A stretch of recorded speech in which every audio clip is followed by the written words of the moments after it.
The wedding reception was alive with laughter, music, and clinking glasses. But at table 12, Daniel Carter sat alone. His coffee had gone cold 20 minutes ago. He hadn't touched it. 3 years had passed since his wife, Lily, died. 3 years. And still, weddings felt unbearable. They reminded him of promises, of dancing, of the future he once believed would last forever.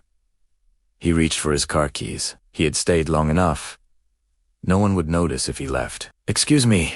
Mr. Dino looked up. 3 identical little girls stood beside his table, maybe 6 years old, with matching curls and pink dresses. They stared at him with serious determination. "Are you lost?"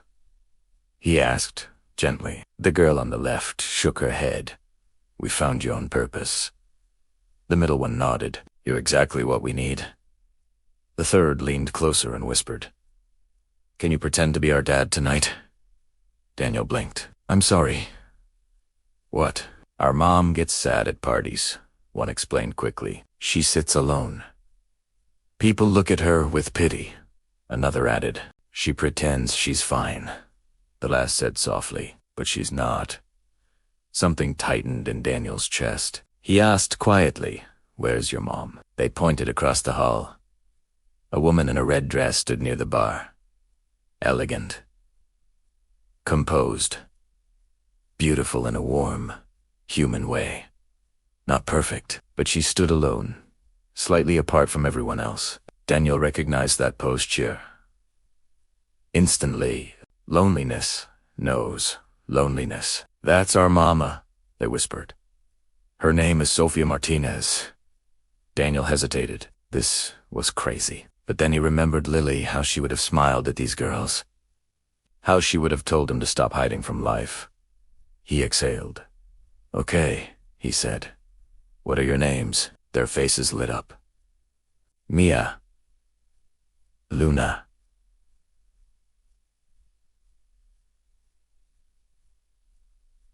"Luna." "Chloe."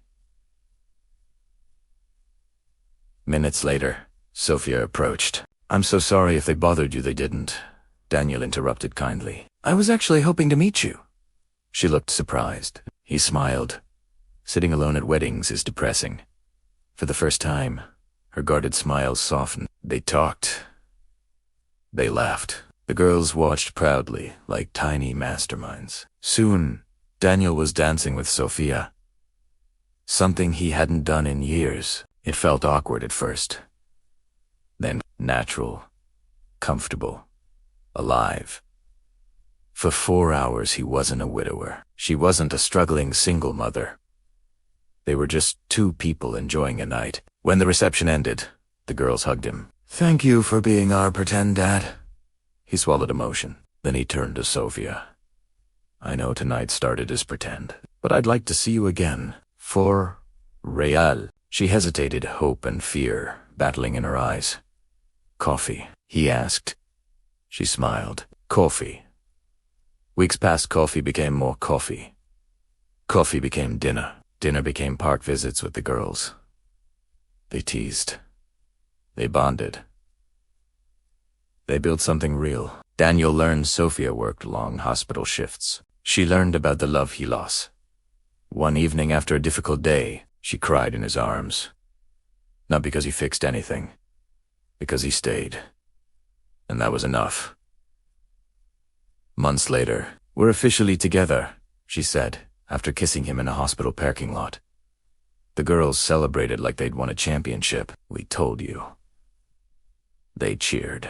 A year later, Daniel proposed in her living room, surrounded by toys and laundry and laughter. "Sophia," he said, kneeling, "I've lost time before. I don't want to waste another second. Will you marry me?" she cried. "Yes!" The girls screamed louder than anyone. 2 years later, their house was noisy, chaotic, full of life. And one morning, Sophia showed him a pregnancy test. Positive.